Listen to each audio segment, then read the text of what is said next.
मेहनत है मार्च और अप्रैल में गेहूं काटना। कमजोर हो गए तो तुम्हारा शोषण होगा, उसका मजा लो। इसको भी मारो, इसकी औरत को भी मारो, बच्चे को भी मारो। कि सर उड़ाएंगे, नहीं नहीं।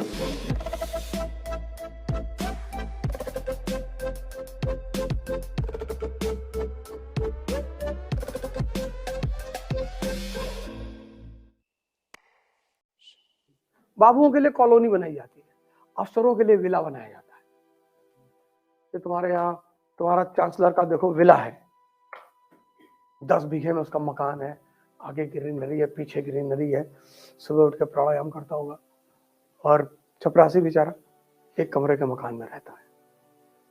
उसकी वजह सिर्फ यह है कि वो चपरासी अपने क्षमताओं को विकसित नहीं कर पाया, और ये कयामत तक रहेगा, इसको तुम खत्म नहीं कर पाओगे।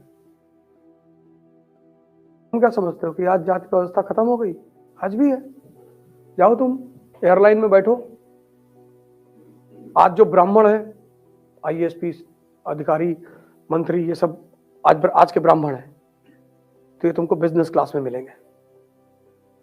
बिजनेस क्लास का टिकट भारत से अमेरिका कितना? 3 लाख रुपया सोते हुए जाता है। इनके ऊपर, ब्राह्मणों के ऊपर जो राजा महाराजा हैं, अंबानी अपना पर्सनल हवाई जहाज रखे हुए हैं, अपने हवाई जहाज से चलते हैं। हम लोग इकोनॉमी क्लास में बैठते हैं।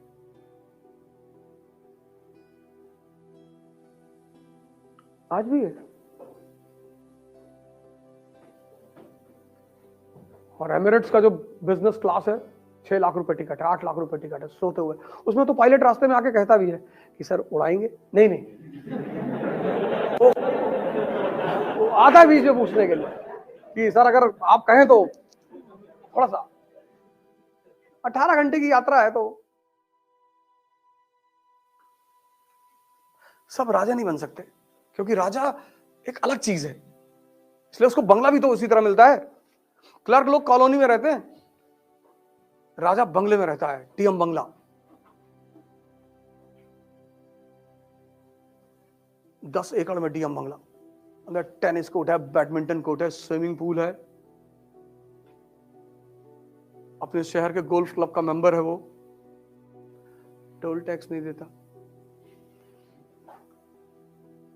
एयरपोर्ट पे जाओगे ना, जब फॉरेन कंट्री, तुमको लाइन में नहीं खड़ा होना है कि भैया दुबई जा रहे,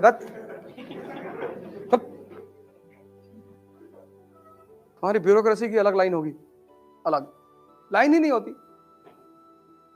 एयर होस्टेस आएगी, सर प्लीज,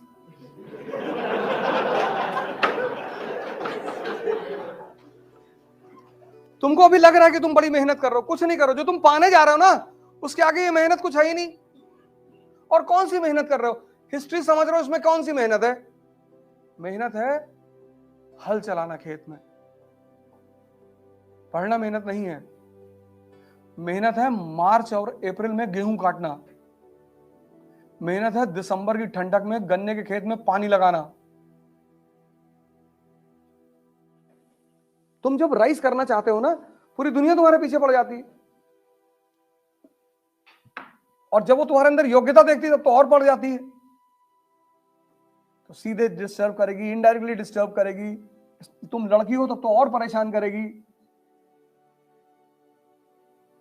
तुम्हारे पापा से जाके कह देगी कि रात में तुम्हारी लड़की जो है एक लड़के के साथ खड़ी थी वो कंपनी गार्डन पे, पता नहीं ऐसे लग रहा था वही थी, अब पता नहीं हमको।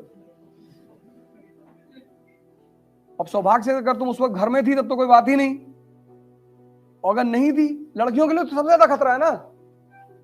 लड़कों को तो चलो कोई बात नहीं, लड़कियों के लिए सबसे ज्यादा खतरा है, वो भी मिडिल क्लास।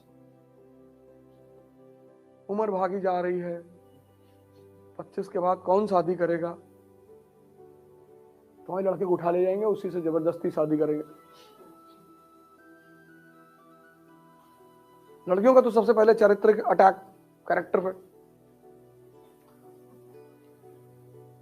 इन लोगों की दशा तो और दयनीय है, इन्हें तो बड़े फ्रंट पे लड़ना पड़ता है। अरे जानते हैं क्या पढ़ने आती है, सुनना पड़ेगा। ताकत में आ जाओ, उठवाओ। किसी सबॉर्डिनेट दरोगा रोगा से कह दो, उठाओ इसको घर से, इसकी गाड़ी में 2 पुड़िया चरस रखो, इसको भी मारो, इसकी औरत को भी मारो, बच्चे को भी मारो, वो जो गोद में बच्चा लिया है उसको पटक दो उठा के, मरने ना पाए, मरने ना पाए, सबको मारो और फिर खुद जाके छुड़ाओ भी। कह रहे गुप्ता जी को तो पड़ोसी है हमारे, और मुस्कुराओ। और कमजोर हो तो हरिद्वार चले जाओ, एक माला ले लो और गायत्री मंत्र पढ़ो। बस यही सिद्धांत है। कमजोर हो गए तो तुम्हारा शोषण होगा, उसका मजा लो, जानते रहो कि शोषण हो रहा है। दुनिया में बस दो ही मजा है, एक शोषित होने का और एक शोषण करने का, और कोई मजा ही नहीं। अभी तुम्हें आईएएस बना के ऑस्ट्रेलिया भेज दिया जाए, तुम नहीं जाना चाहोगे, किसको दिखाओगे वहां जाके? तो आईएएस बन के तुम सबसे पहले कहां भागोगे? अपने गांव, बाल बाल तिरछे करके, चश्मा ऐसे लगा के, ऐसे ऐसे चलते हुए कि मर गए ना। अरे भैया, वो जो हर आदमी का चेहरा तुम देखोगे ना, तुमको इतना मजा आएगा देख, तुमको आईएएस बनने का मजा नहीं आएगा।